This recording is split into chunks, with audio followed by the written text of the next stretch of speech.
Olá, estamos de volta ao nosso programa Nisto Cremos, as grandes verdades da Bíblia. E hoje temos o desafio de estudar um tema muito interessante na Bíblia, o que a Bíblia ensina sobre a igreja. Nós vivemos num mundo de muita confusão religiosa, tantas igrejas, tantas denominações. A Bíblia define uma igreja como sendo a igreja de Deus. Vamos entender esse tema hoje então. Em toda a Bíblia vemos o interesse de Deus em criar um povo para ser o seu povo. O chamado de Abraão, Isaque e Jacó se destinava a formar esse povo.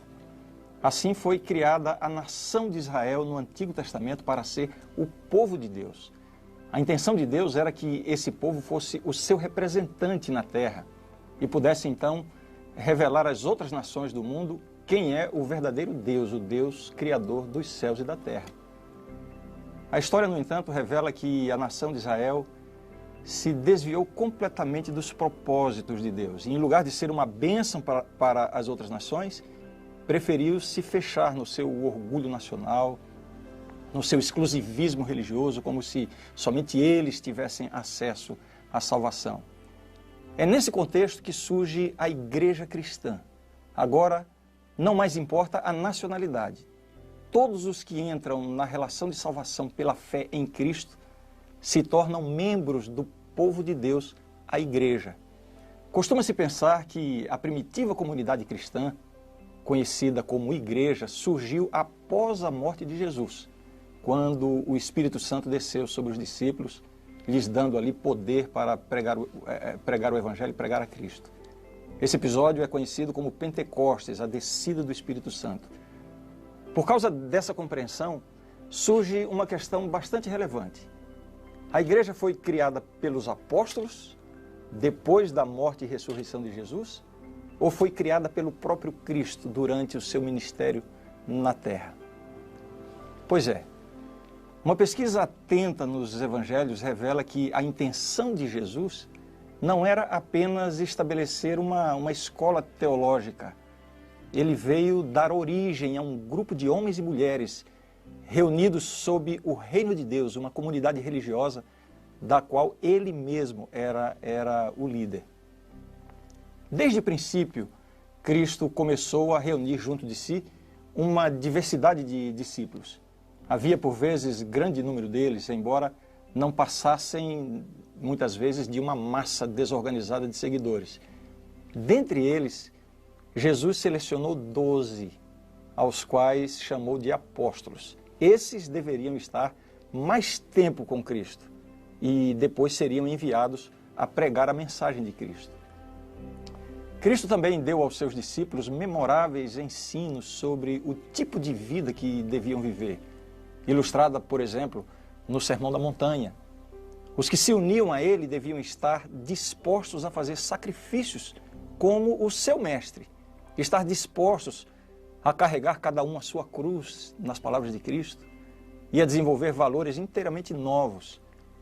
Ele lhes ensina, por exemplo, que ganhar o mundo não tem valor nenhum comparado a perder a vida por amor a Jesus.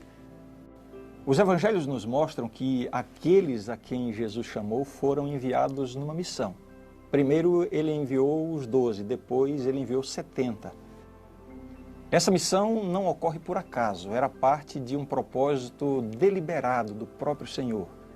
O ministério de Cristo visava a formação de uma comunidade específica. É isso que nós temos que entender no estudo de hoje. Vamos entender que comunidade é esta e qual o significado dessa comunidade. Então me acompanhe agora em alguns textos que nós vamos ler aqui na tela.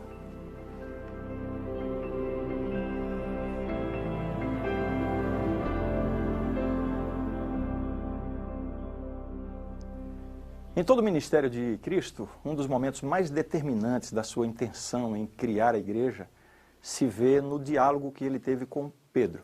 Veja só. Mateus capítulo 16, versos 13 a 18. Indo Jesus para os lados de Cesareia de Filipe, perguntou a seus discípulos: Quem diz o povo ser o Filho do Homem?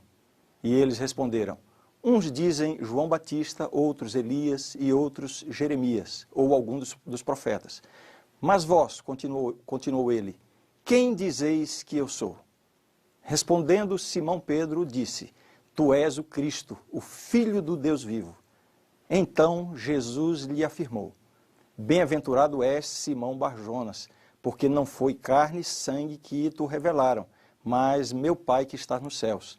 Também eu te digo que tu és Pedro, e sobre esta pedra edificarei a minha igreja, e as portas do inferno não prevalecerão contra ela. Nós vemos aqui nessa declaração a real intenção de Jesus em estabelecer a sua igreja e revesti-la de poder. O significado da pedra a qual Jesus se referiu quando disse: tu és Pedro e sobre esta pedra edificarei a minha igreja, também é vital, a compreensão disso é vital para uma correta compreensão da igreja no Novo Testamento. Alguns argumentam, em virtude do jogo de palavras em aramaico que acontece aí, Jesus fala de Pedro, fala de pedra, a palavra Pedro também significa pedra. Pedro e pedra são a mesma coisa. Alguns interpretam assim. Portanto, a interpretação seria que Pedro é a pedra sobre a qual a igreja está edificada. Acrescentando que o papel que o Senhor deu ao apóstolo era um papel permanente e que devia ser transmitido aos seus sucessores. A passagem bíblica, porém, não sugere nada dessa natureza. Conforme demonstrado na maneira como os discípulos, os outros discípulos, trataram Pedro posteriormente, nenhum dos que ouviram Jesus fazer essa afirmação entendeu dessa forma, que Pedro agora seria a base para o estabelecimento da igreja. Para eles, os outros discípulos, Cristo era o fundamento da família de Deus. E vemos isso em diversos textos da Bíblia. Vejamos alguns deles. Porque ninguém pode lançar outro fundamento além do que foi posto, o qual é Jesus Cristo. Jesus é o fundamento. Outra passagem, em Efésios capítulo 2, versos 20 a 22. Edificado sobre o fundamento dos apóstolos e profetas, sendo ele mesmo, Cristo Jesus, a pedra angular, na qual todo o edifício bem ajustado cresce para santuário dedicado ao Senhor, no qual também vós juntamente estáis sendo edificados para a habitação de Deus no Espírito. De acordo com o texto, quem é a pedra sobre a qual foi construída a igreja? Jesus, Cristo Jesus, a pedra angular. Temos ainda esse outro texto. Chegando-vos para ele a pedra que vive, rejeitada sim pelos homens, mas para com Deus eleita e preciosa. Também vós mesmos, como pedras que vivem, sois edificados casa espiritual para ser de sacerdócio santo, a fim de oferecer de sacrifícios espirituais agradáveis a Deus, por intermédio de Jesus Cristo. Pois isso está na Escritura: eis que ponho em Sião uma pedra angular, eleita e preciosa, e quem nela crer não será de modo algum envergonhado. Para vós outros, portanto, os que credes, é a preciosidade, mas para os descrentes, a pedra que os construtores rejeitaram, essa veio a ser a principal pedra angular, e pedra de tropeço e rocha de ofensa. São estes os que tropeçam na palavra, sendo desobedientes para o que também foram postos. Então nós vemos aqui inúmeras referências, revelando a Jesus como sendo a pedra sobre a qual a igreja foi construída. Qual o significado de igreja no Novo Testamento? Vejamos aqui algumas das palavras que são traduzidas para igreja na Bíblia. Novo Testamento é o grego eklésia, que significa ek para fora, eklésia chamar, ou seja, chamar para fora. A palavra igreja tem esse sentido no idioma original. No Antigo Testamento, carral, reunião, ajuntamento, assembleia, os chamados para fora. Com o passar do tempo, essas palavras entraram para a história cristã com influências tanto gregas quanto judaicas. Na terminologia cristã, a palavra eclésia designava a congregação ou comunidade dos chamados por Deus para sair do mundo e ser o seu povo. Constituíam a sociedade dos que haviam sido libertados, embora conscientes de que sua liberdade emanava da sua obediência ao Senhor. O Novo Testamento se refere à igreja basicamente de duas maneiras. Na maior parte das referências, refere-se a uma comunidade de cristãos de determinada localidade específica. É por isso que as cartas de Paulo são, por exemplo, são endereçadas à igreja de Deus que está em Corinto, ou a igreja dos Tessalonicenses. Da mesma forma, o termo é empregado com referência a Jerusalém, a Cencreia. Outro uso do termo igreja na Bíblia é quando se aplica a um pequeno grupo de cristãos que se reúnem em uma casa de adoração. Vejam, 1 Coríntios 16, 19 diz assim: as igrejas da Ásia vos saúdam, no Senhor muito vos saúdam Áquila e Priscila, e bem assim a igreja que está na casa deles. Saudai os irmãos de Laodiceia e Ninfa e a igreja que ela hospeda em sua casa. Então você vê que igreja também tem esse sentido no Novo Testamento. Um grupo de pessoas reunidas numa casa para então adorar a Deus e, enfim, desenvolver as atividades da igreja. Num sentido mais amplo, a palavra igreja é utilizada para indicar uma área geográfica mais extensa ou para designar aquilo que a gente chama de a igreja universal, isto é, a totalidade da igreja. Veja só alguns exemplos na Bíblia. Gálatas 1:2. E todos os irmãos meus companheiros, às igrejas da Galácia. Então, a palavra igreja no plural se referindo à totalidade dos membros da igreja em uma área geográfica mais ampla, né? E não era conhecido de vista das igrejas da Judéia que estavam em Cristo, Gálatas 1:22. Um outro texto diz assim: também, irmãos, vos fazemos conhecer a graça de Deus concedida às igrejas da Macedônia, 2 Coríntios 8, verso 1.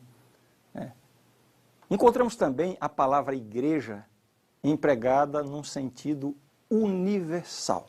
Isso acontece também no Novo Testamento. Veja o que diz Efésios 1:22. E pôs todas as coisas debaixo dos pés, e para ser o cabeça sobre todas as coisas, o deu à igreja.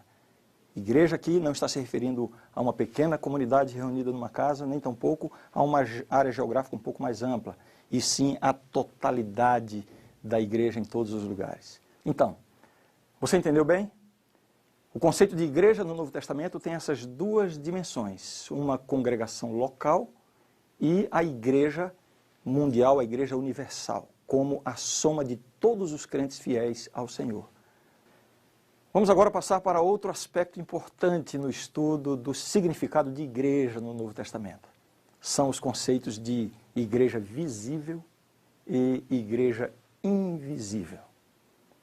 Bom, vamos começar evitando os equívocos do extremismo, tanto na concepção da igreja visível quanto da igreja invisível.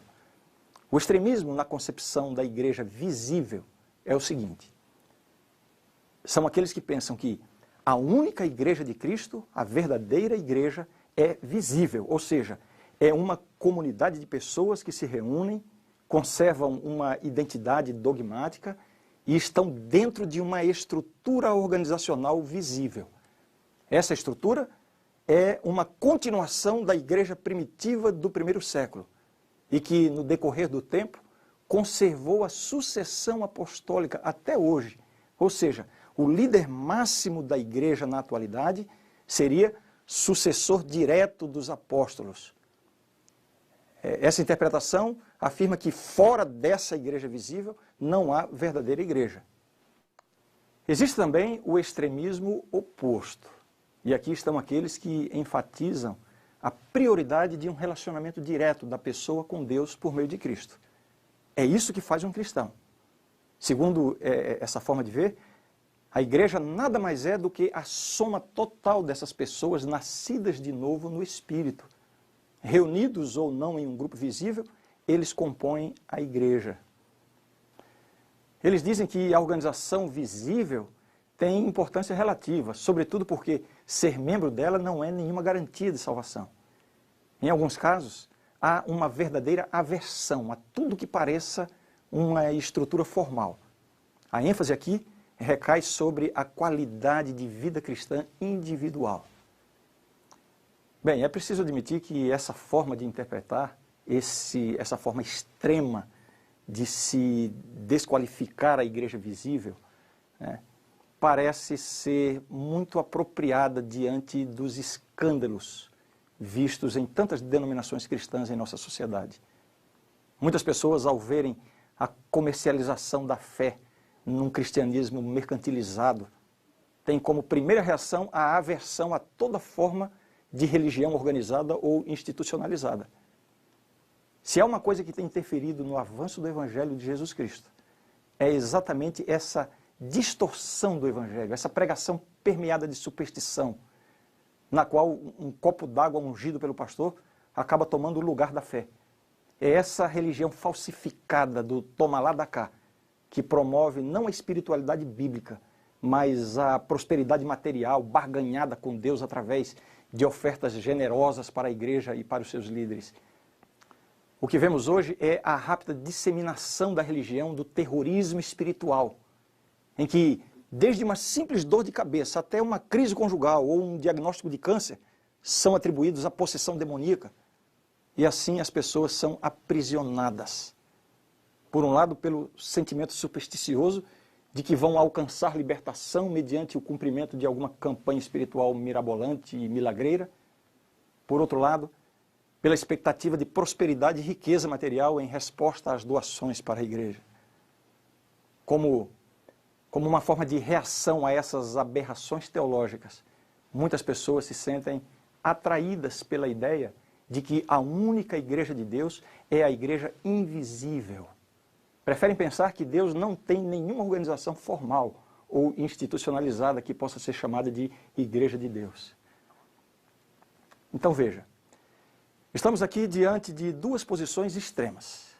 A de que a igreja de Deus é unicamente a igreja visível que obedece à sucessão apostólica. E a outra posição, de que a única igreja de Deus é a invisível, ou seja, a soma total de todos os cristãos sinceros, independentemente de qualquer organização visível. Vejamos agora o que a Bíblia ensina sobre isso. Primeiramente, vemos no Novo Testamento uma igreja invisível. Quando Jesus falava sobre a salvação, ele sempre deu prioridade à fé e à condição espiritual individual. Veja só alguns exemplos. A isto respondeu Jesus: em verdade te digo que se alguém não nascer de novo, não pode ver o reino de Deus. Respondeu Jesus: em verdade te digo, quem não nascer da água e do Espírito, não pode entrar no reino de Deus. São João capítulo 3, versos 3 e 5. E ainda, essa última declaração que eu quero mostrar para você. Em verdade vos digo, quem crê em mim tem a vida eterna. João 6,46. Todas essas passagens revelam que, de um lado, o Novo Testamento, e especialmente nas palavras de Cristo, nós encontramos esta ênfase de que a salvação, a ligação com Deus, é uma coisa individual, né? Através da fé, através de um relacionamento com Cristo. Da mesma forma, os apóstolos também enfatizaram o arrependimento, a conversão e a fé em Cristo. Quando perguntaram a Pedro e aos outros, que faremos, irmãos? Veja qual foi a resposta que foi dada a esta pergunta. Depois, trazendo-os para fora, disse: Senhores, que devo fazer para que seja salvo? Responderam: crê no Senhor Jesus e serás salvo tu e tua casa. Em todos esses exemplos, não encontramos nenhuma sugestão de que a salvação depende do relacionamento de alguém com uma instituição visível ou com um grupo organizado de pessoas. Essa, portanto, é uma igreja invisível, da qual são membros todos os que exercem fé em Jesus. Só que o Novo Testamento fala também da igreja como um corpo visível de crentes.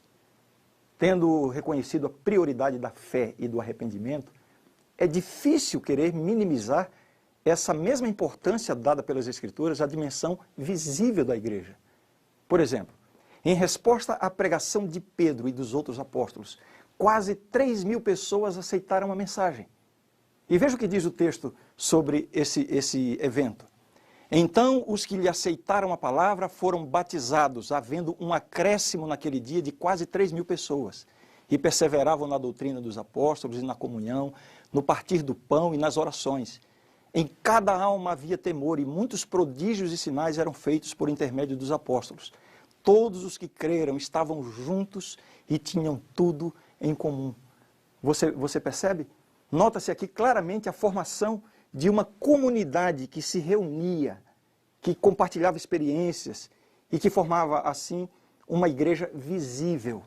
Assim, a igreja visível são comunidades reais, formadas de pessoas que se reúnem para adoração em comunidade e para o serviço aos de fora. Veja essas expressões bíblicas aqui. Contudo, se alguém quer ser contencioso, saiba que nós não temos tal costume nem as igrejas de Deus. 1 Coríntios 11:16. Claro que está se referindo a comunidades visíveis. Tanto é assim, irmãos, que vos tornastes imitadores das igrejas de Deus existentes na Judéia, em Cristo Jesus.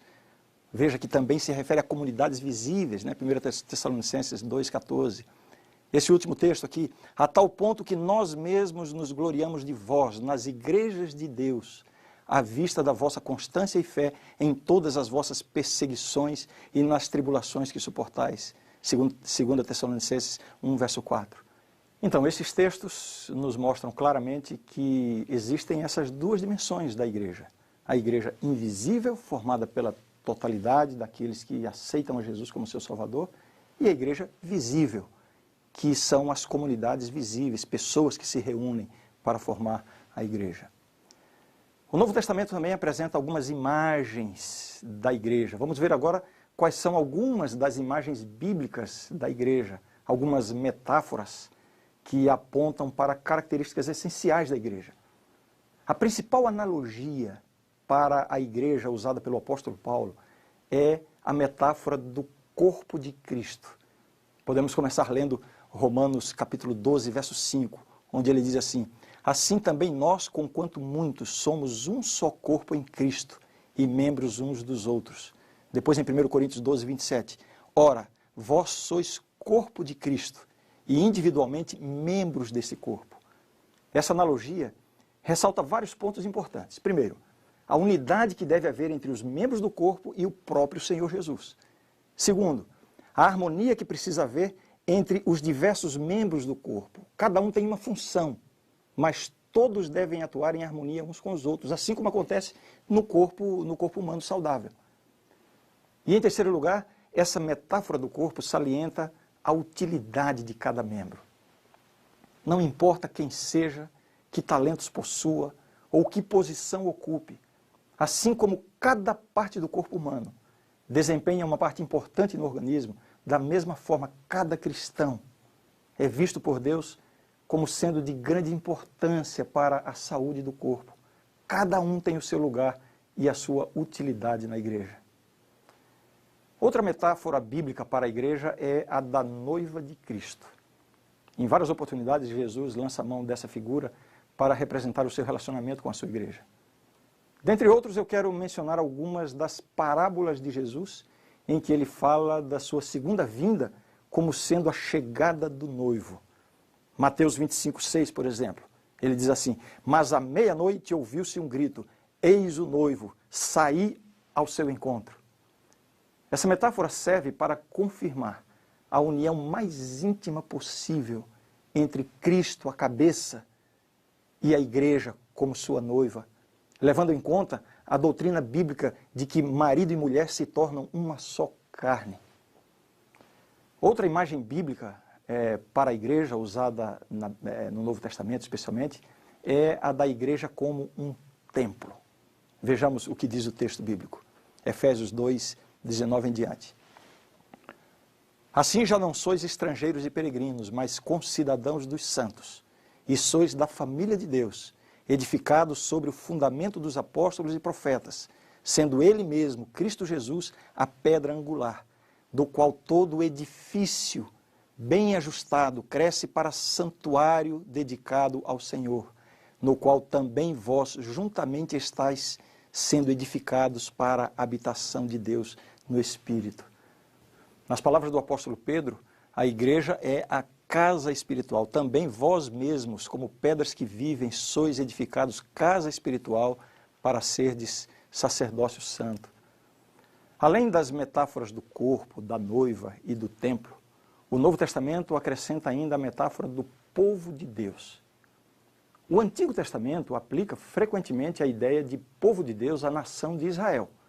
No Novo Testamento, a igreja é vista como a continuação dessa comunidade da aliança. Veja só o que escreveu o o apóstolo Pedro sobre isso. Vós, porém, sois raça eleita, sacerdócio real, nação santa, povo de propriedade exclusiva de Deus, a fim de proclamardes as virtudes daquele que vos chamou das trevas para a sua maravilhosa luz. 1 Pedro 2,9. Veja como o apóstolo menciona essas expressões, raça eleita, sacerdócio real, expressões que nos reportam a realidade do Antigo Testamento, né? Nação santa. Quer dizer, todo esse conceito que era usado no Antigo Testamento para a nação de Israel, passa agora a se referir à igreja. Embora o Novo Testamento empregue a expressão povo de Deus para descrever o Israel do Antigo Testamento, também emprega para designar a comunidade cristã mesclada de judeus e gentios. Em um padrão típico do cumprimento do Antigo Testamento, o Novo Testamento vê a igreja como o verdadeiro Israel. É isso que nós vemos aqui. Gálatas 6,16. E a todos quantos andarem de conformidade com esta regra, paz e misericórdia sejam sobre eles e sobre o Israel de Deus. A referência aqui não é ao Israel do Antigo Testamento, e sim à própria igreja. Além dessas imagens, dessas metáforas que eu acabo de mencionar aqui, do corpo, da noiva, do templo, do povo de Deus, existem ainda inúmeras outras. Só para mencionar algumas. A metáfora da torre, da vinha, do exército, nação, coluna de fogo, etc. Agora, um aspecto sobre o qual nós não podemos deixar de falar quando tratamos do assunto da igreja é a questão da missão da igreja. A igreja é o corpo de Cristo. Contudo, ela não foi chamada para existir como um fim em si mesma, mas para cumprir o propósito de Deus. A função da igreja pode ser definida em termos bastante simples. A igreja existe para dar continuidade ao ministério de Cristo no mundo. Vendo dessa perspectiva, nós devemos entender que a igreja não tem uma missão, e sim que a igreja é a missão. Essa missão pode ser sumarizada, embora não reduzida, através da grande comissão dada por Cristo aos seus discípulos. Vamos lembrar esta ordem dada por Jesus. Mateus 28, 19 e 20. Ide, portanto, fazei discípulos de todas as nações, batizando-os em nome do Pai, do Filho e do Espírito Santo, ensinando-os a guardar todas as coisas que vos tenho ordenado. E eis que estou convosco todos os dias até a consumação dos séculos. Eu quero destacar aqui 4 aspectos vistos aqui na missão da igreja. Primeiro, o texto enfatiza a questão de fazer discípulos. O texto demonstra que o cerne da missão é fazer discípulos de todas as nações. A tarefa principal é partilhar o Evangelho de Jesus Cristo até os confins da terra. Os membros da igreja foram chamados a sair do mundo para depois serem enviados de volta ao mundo com uma missão e uma mensagem. Cada cristão é um porta-voz do Evangelho. Alguns são chamados a irem longe, onde a mensagem ainda não chegou. Mas a maioria de nós é chamada para testemunhar no seu próprio círculo de influência. Em primeiro lugar, na família, entre os amigos, no ambiente de trabalho, na sociedade onde nós vivemos. O segundo aspecto, destaque na comissão, na ordem dada por Jesus, fala sobre instruir os crentes, ensinando-os a guardar todas as coisas. Ainda no âmbito da grande comissão de ir e anunciar o Evangelho, está a missão de instruir os crentes. A missão da igreja envolve não apenas anunciar o Evangelho, mas também a instrução daqueles que aceitam a mensagem. O apóstolo Paulo define isso em termos bem claros. Vejam só o que ele diz. E ele mesmo concedeu uns para apóstolos, outros para profetas, outros para evangelistas e outros para pastores e mestres, com vistas ao aperfeiçoamento dos santos, para o desempenho do seu serviço, para a edificação do corpo de Cristo. Um terceiro aspecto envolvido na missão da igreja é o cuidado dos necessitados e sofredores. Essa é o que nós podemos chamar de a dimensão prática do cristianismo. Jesus deixou bem claro que a verdadeira religião será medida não pelos dogmas, e sim pelo amor ao próximo. Eu quero sugerir uma leitura para você. Leia depois atentamente o capítulo de São Mateus, o capítulo 25 de São Mateus, a partir do verso 31. E você verá que a marca do verdadeiro cristianismo é o cuidado dos necessitados e sofredores. Não esqueça, São Mateus capítulo 25, a partir do verso 31. Finalmente, o quarto aspecto da missão da igreja é glorificar o nome de Deus. Veja só o que disse também o apóstolo Paulo. Nos predestinou para ele para a adoção de filhos por meio de Jesus Cristo, segundo o beneplácito de sua vontade, para louvor da glória de sua graça, que ele nos concedeu gratuitamente no amado. O supremo propósito da igreja é a adoração a Deus. Tão maravilhosa é a manifestação do propósito de Deus em criar a igreja e conceder-lhe todas as bênçãos em Cristo, que o apóstolo faz uma tremenda exclamação. Veja só. A ele seja a glória na igreja e em Cristo Jesus, por todas as gerações, para todo sempre. Amém. Efésios 3, 21. Assim eu concluo. Deus tem a sua igreja, criada e chamada por Ele para dar continuidade ao ministério de Cristo. Essa igreja tem uma dimensão invisível, ou seja, é a totalidade de todos os crentes sinceros, independentemente de uma organização visível. Mas Deus tem também uma igreja visível, um povo peculiar, chamado corpo de Cristo. A grande pergunta que paira agora é a seguinte: em meio a tanta confusão religiosa, como identificar o verdadeiro povo de Deus, a verdadeira igreja de Cristo na terra? Esse será o nosso próximo tema.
A grande verdade do estudo de hoje é esta. A igreja é a comunidade de crentes que confessam a Jesus Cristo como Senhor e Salvador. Unimos-nos para prestar culto, para a comunhão, para a instrução na palavra, para a celebração da ceia do Senhor, para o serviço a toda a humanidade e para a proclamação mundial do Evangelho. A igreja é a família de Deus. A igreja é o corpo de Cristo. Esta é a verdade e eu creio nisto. Na próxima lição, vamos ver como a Bíblia identifica o verdadeiro povo de Deus. Nós não precisamos correr o risco de sermos enganados por essa confusão religiosa que tomou conta do mundo. A Bíblia nos dá segurança. Não perca!